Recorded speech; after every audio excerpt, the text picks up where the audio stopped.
Welcome to the Healing Place podcast. This is your host, Teri Wellbrock, and smiling big. I'm so excited to have with me my wonderful friend, Kelly.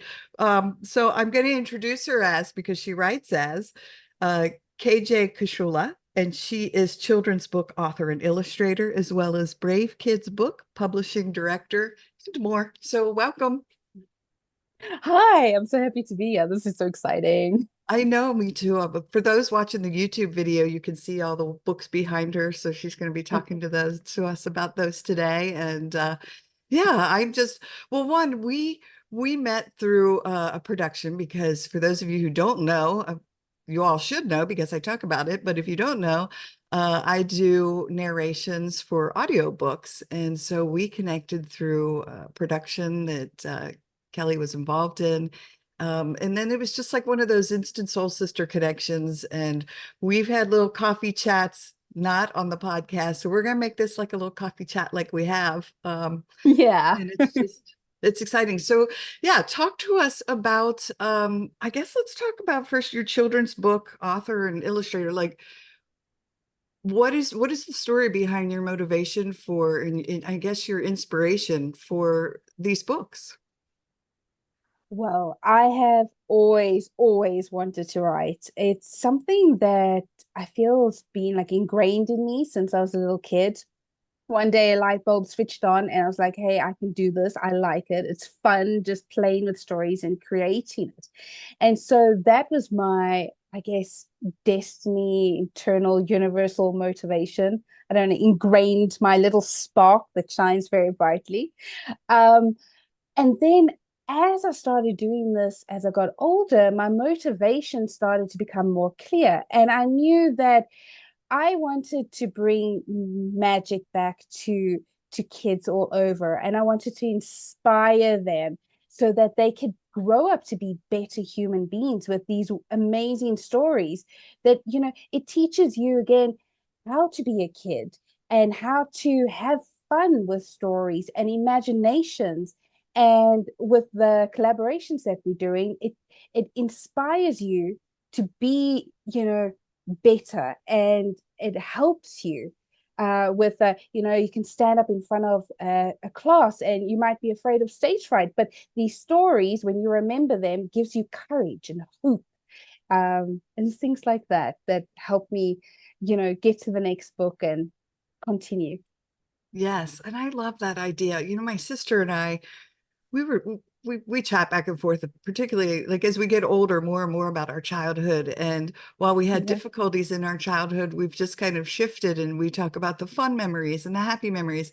And my sister brought up a book that I had forgotten about consciously, but obviously not subconsciously, because she sent a picture of the cover of it. And immediately I was just taken back to this time in childhood where, oh, I remembered this book, and it was about this little doll, like this little rag doll. I just remember that she Oh, was like, cool. had fallen down the stairs, and it was just like her triumph, like it was her rising. And it was such an empowering book for us that it still impacts my sister and I as adults. And that to me like speaks to what you're doing. Like you're empowering kids. Yeah, yeah, that's the whole point, right? We want these stories to do exactly the same thing they did for you and your sister, so that, you know, when the kid grows up, then they look at the world differently. They are more inclined to be kind to their neighbors, as the saying goes. They're more inclined to have courage and say to themselves, you know what? I'm down in the dumps now, but I can do this. And they don't realize it until much later that it's because the stories that they have grown up with have these amazing magical potential that just skyrockets them into the next great big thing. Yes, yes. I heard somebody recently talk about, planting seeds, and that's what it just reminds me of. Like when these seeds are planted in children's lives, how they can, it's not going to be an immediate reaction necessarily, but how it will blossom. And so as these kids continue to read these stories and these beautiful books, like the seeds are there, right? And it's just all Yeah. these beautiful blossoms are coming about. So yeah, I love it. The thing that the person was talking about, it's like when you plant the seed, the next day you don't go out and dig it out and pull it out and look at it and be like, why isn't it growing? And I loved that. Yeah, it takes time for the roots to dig deep in the ground and get a firm foundation before you first see that first little leaf pop up. Yes, yes, I love it. I love it. So now do you have a recent book in production or just launched or coming out? Yeah, I do. So it's the purple one behind me. It's called I Discovered a Monster Under My Bed. And so it just came out just before Halloween. It's not a Halloween book, but it has, elements of that Halloween-esque with being a monster. So you can read it any time of the day. And it's such a great book because it's about discovering friendship, discovering your own true bravery, discovering books and books and books, and these worlds and your imagination and being and sharing and being kind. So it has all these little elements in this little book. Oh, I love it. And that, I mean, again, it's like I see so many people again on this show that come on and talk about, like, and I don't know why this popped into my head, and I may be way off track here, but like, doing our shadow work. But it's like that's kind of like befriending our monster, right? It's like befriending that part of us that we've shied away from for so long, but it's a part of us. And so we have to learn to converse with it and befriend it so that it's an integration into ourselves. And so that's kind of what, when you were saying, it teaches you about friendship. And yeah, I mean, so the monster under the bed. Yeah, most certainly, because at the end of the day, the monsters are actually all inside of our heads. It is the creaking floorboards that our imagination changes. It's the branch knocking on the window, the wind gush, but it's all in our mind, and our imagination plays tricks on us and then takes it to this place that makes us scared.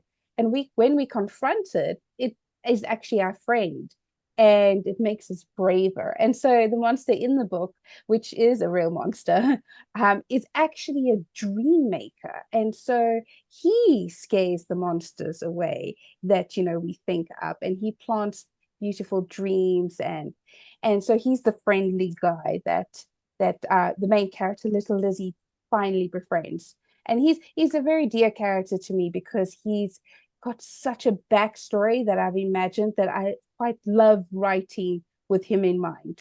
Oh, I love it so much. When my daughter was in fourth grade, I told you Sammy, my Labradoodle, she's in here. When she was a little Yeah. puppy, um, someone had said to me, Sammy is such a gentle soul. She should be a therapy dog. So we went through therapy dog training together and we started volunteering with kids in schools and so forth. Well, my daughter, who was then, like I said, 9 or 10 years old, um, wanted to write a children's book about Sammy. And so she Oh and I no. sat down and we wrote this little children's book together and we self-published it and we drew it. And it looks like I drew it because I cannot draw.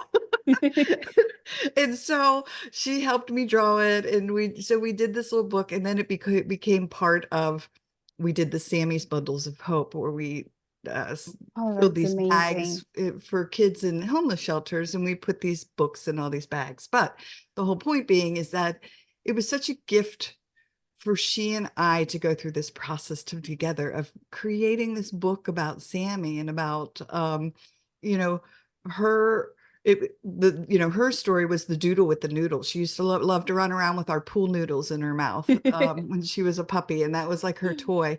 And so, and it was then she would shred them, and so it was like about loss and because her purple noodle was gone and oh my gosh, what do I do? And then she found the green noodle, lying under the trampoline. So, I mean, but again, so I just think it's so cool that you were using this creativity because I just went through it very, very briefly in a very short little time. And, you're doing this and impacting lives. And it's just I just think it's a gift to the world. So thanks.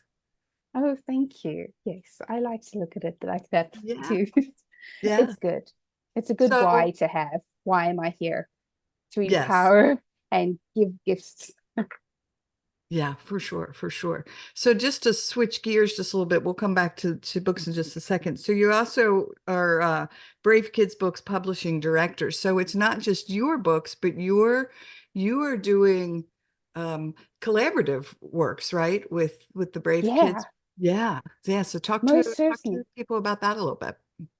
So we decided to get together. We have the company called Brave Healer Productions, which does collaborative health and wellness books. And so we started the imprint Brave Kids books. And so we thought, well, let's create the collaborations for the kids' books. And so we started Brave Kids short stories to inspire future world changes. And what it is bringing authors from literally around the world together, writing short stories to empower kids. And these stories cover amazing topics, things that we don't really talk about, such as a grief, loss, stage fright, afraid of the dark. We even have meditations, breath work, chakras, loving yourself, getting to know yourself, friendship, bullying. So all these amazing topics are coming from authors and around the world. When I mean around the world, we have authors from I'm from South Africa. We have France, we have Spain, Switzerland. For Brave Kids 3, which is just about to launch, we've got from Australia now and United Kingdom, and of course the US and Canada. So we really are going global, which is great because, the more global we are, the more kids around the world we can connect to. So we do that, we bring them all together. And what's great about these books is, it's a kid's book that can reach age from 6 to 12. I always say, imagine mommy is reading to a 9-year-old and the 6-year-old waddles up, wants to cuddle, and is also listening to these stories. And they have pictures because there has to be pictures, of course. And they're also interactive. So, we have these amazing spread illustrations in the books where we have these pictures dotted all over. And so your kid will go, I've read that one. I've read this one. I've read this one. Oh, let me read this one. And so it becomes, a fun experiment. And of course, they can go onto my website and download some activities that link up to the book. Kids 12-year-old can find the pictures they want and they can write their own brave story. So it helps them write as well. They can write to an author if they want. And then of course, 6-year-old can go find all 24 pictures and color it in. So it's fun. It's fun to do any time of the year. And they are great gifts because what I love doing with my books is the first page, it says, "This brave kids' books is gifted to." And so, they get great birthday gifts. You can write a little note, they're Christmas gifts, they're gifts if, get well soon gifts. They for every time of year. And it's so that your heart can grow bigger as a person. I'm giving this gift because I think you're going to absolutely love it. Oh, I love that so much. And it's so true when you give that gift to children. My one of my fondest memories. So I have three kids and my oldest two, there's a big gap between the first two and the youngest. And so the boys, when they were probably, I don't know, like 6 and 8, 8 and 10, we had this ritual of it was the Harry Potter books when they had come Oh, out. yes. And oh my gosh, we would get in bed and John would be on my right side and Jacob on my left, and we would read one chapter every night of the Harry Potter book series. And oh my gosh, like I just, to me as a mom, one that was just like my cuddle time, that time to go into this Yeah. imaginary world with my kids. Um, and they loved being a part of it too. And it's just such a happy memory we still share to this day. One of them will call and be like, "Hey, I'm watching a Harry Potter movie." So Also. yeah, yeah. And then, they're 31 and 28, so or 29. So yeah, I love that idea of a kid coming to, a parent or a caretaker and saying, "All right, I'm ready to read it. Let's go," and have that cuddle time. Yeah, and it's so amazing because it's not it's like it's cuddle time with mom and dad or parent, whoever. But it also starts a conversation. Sometimes there's some information in the book, and I'm not talking about like what's that word. It's more like what does this mean? Like, what's going to happen? And so you starting a conversation and you talk about it, which is really enriching because now you're creating that bond, you're creating a conversation, and you're creating a wonderful memory that they're going to hold forever. And I can promise you, most likely, when your kids have kids, they will continue this amazing tradition that you have created with their own kids. And so we're empowering the next generation and the next one, which is awesome. Yes. Oh my gosh, I love it. And I love that you brought that up about asking the questions because that's really it. It's about um having children start to use that critical thinking and start to, ask, well, what would happen if, or what about that? And Yeah. why is this happening? Yeah, I love that. Yeah. And it's good. It's like I can imagine it in my head right now as I can see the kids and you and sitting on the bed. It's pretty magical. Yes, yes, awesome. So back to your books for a minute. So how many children's books have you written yourself and you illustrate too? I do. I illustrate all my books. It's hard work, but it is so fulfilling at the end of the day to look at the book and say, okay, I wrote my story and I illustrated it. And I'm going to do the next one and the next one. Oh, So I have three solo books. You can see them behind me. They're part of a series called the Super Duper Secret Collection. And so we have I caught one of Santa's reindeer, which is great for Christmas. I captured the Easter Bunny's chicken, great for Easter. And now we've got I discovered a monster under my bed, great for all seasons. And so I'll eventually carry on the series. I've got a couple of titles in mind. And then I've got the Brave Kids collection. So we've got volume one and volume two. And so I write in it, I illustrate it, I like project management, all the authors, bring them together and we unite. And so then we publish that out into the world as well. So in total, 5 books. And currently, um, I wrote a poem for a collaboration that's coming out, 100 Poems and Possibilities for Healing, Volume 2. And we are busy with Brave Kids 3. We're going to kick off in January. And so we're looking for a couple of authors, 3 to be exact at the moment, to fill this amazing book and share, your beautiful stories from the heart. So we're doing that. So that's exciting. wow, that's a busy December. That's wonderful. Yeah, very true. Yes, I love it. I love it. So now how do you reach out to authors or how do you find people to fulfill these roles? Like you just talked about, hey, we need 3 more Yeah, authors. Is it just putting word out there into the writing universe and letting people yeah. know? Yeah, we get word out there. We advertise on the Facebooks, um, through, my Instagram, and people come to us, they send us an email, hey, we're interested. I have a chat with them. I find out about their story. I want to find out about them as a human being too, because I think that is very important. I think when it comes to writing, as long as you are passionate, your story will shine bright, and then you would get you involved in the project. And if you have, worries about it, I'm always here to hold your hand. I'll take you through the process because sometimes it can be a little bit scary when you're a first time author.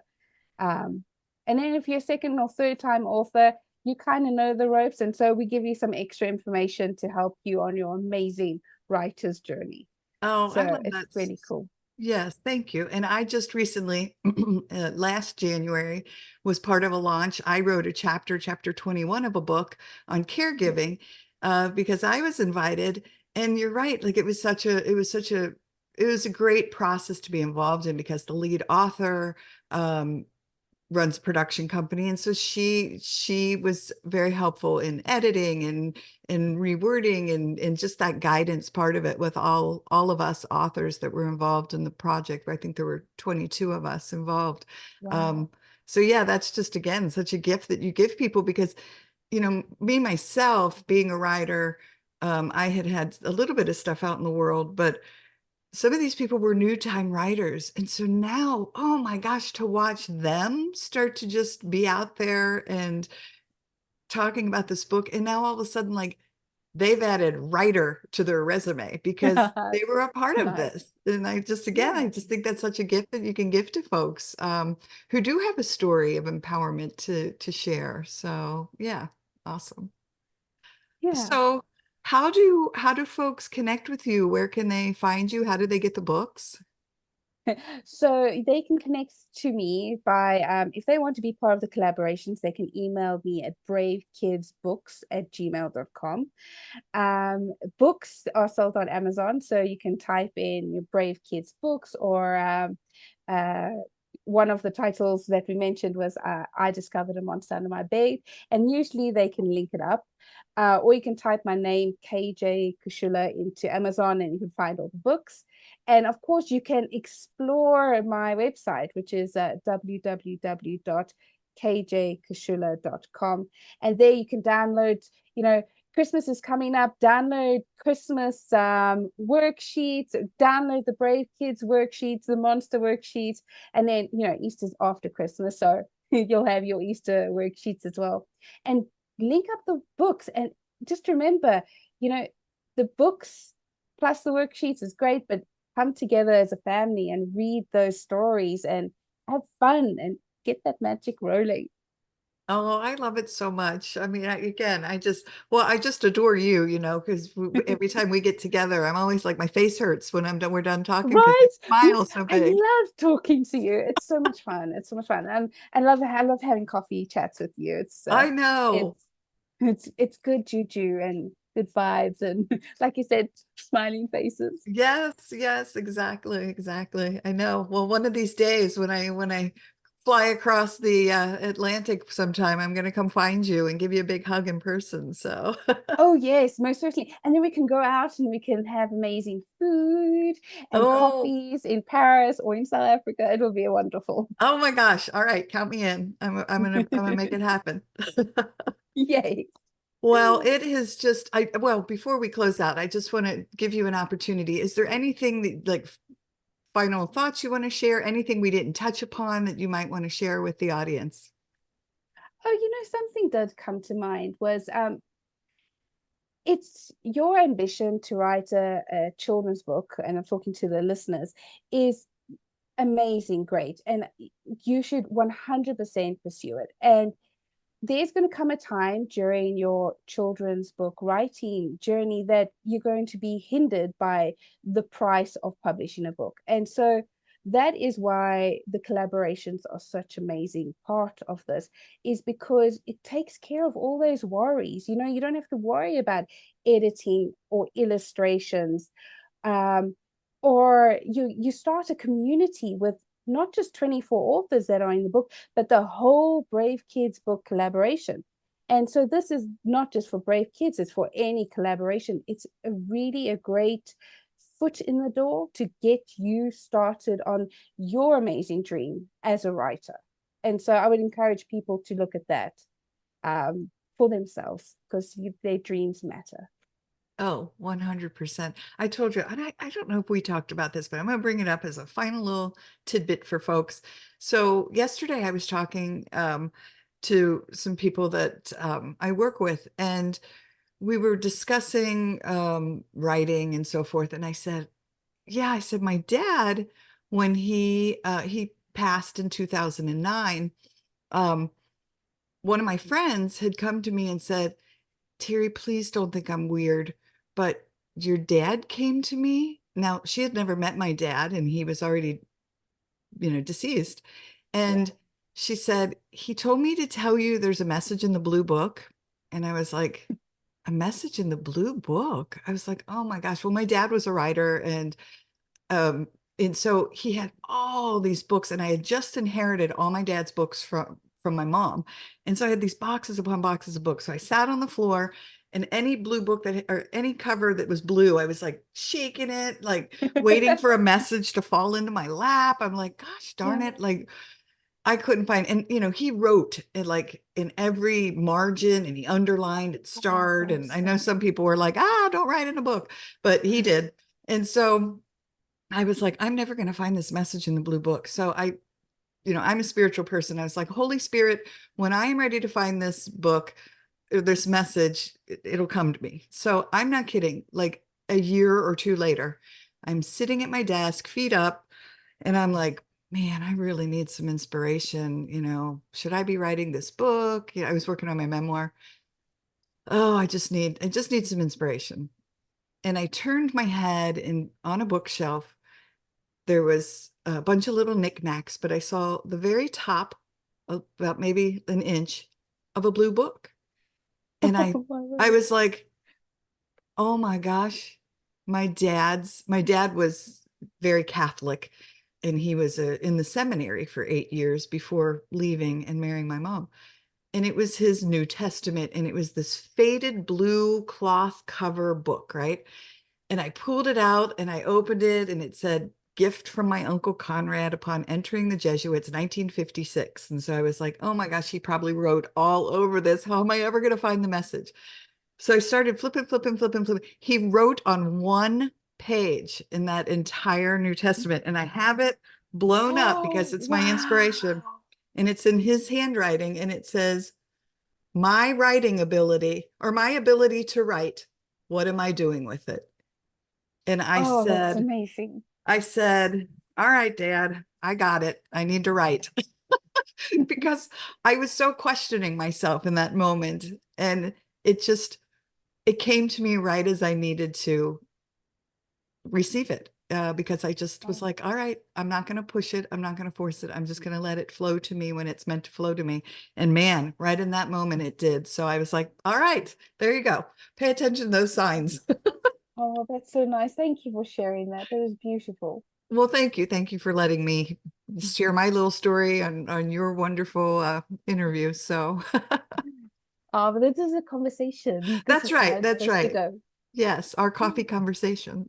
Well, Yeah. it as always has just been such a pleasure and such a joy. Thank you for the beautiful work you do. Yeah, and thanks for being my friend and just brightening up my life. It's just a joy. Oh, you're most welcome. You're most All welcome. right. Thank you for being in mine. Yes, and I know you mentioned your website, but let's give folks one last way to connect with you. Right, it's www.kjkashula.com. And Awesome. that's And then literally that's Kaschula for Kashula. awesome. All right. Well, everyone, thank you for joining us today on the Healing Place podcast. And remember, until next time, be gentle with yourself. Thanks. Bye-bye. Bye. Hey, everybody. Teri Wellbrock here. Just wanted to thank you again for being a part of this healing space and my hashtag Hope for Healing journey. Thank you for sharing, liking, inviting others to join, listening in. You've really helped this show blossom. It has now been downloaded in 136 countries and is in the top 2% globally out of 3.2 million shows, which is just amazing. And it's all because of you and your tuning in and inviting others and sharing and liking and loving. And your reviews on Apple really help too. My goal is to hit 100 5-star reviews by the end of the year. And I am closing in on that. So if you are listening in on Apple or Apple Podcasts, please go and rate the show and leave a review if you absolutely love it. And I would be most appreciative. Also, if you would like to receive my monthly Hope for Healing newsletter, please be sure to go to teriwellbrock.com. It's Teri, just one R, WELLBROCK.com.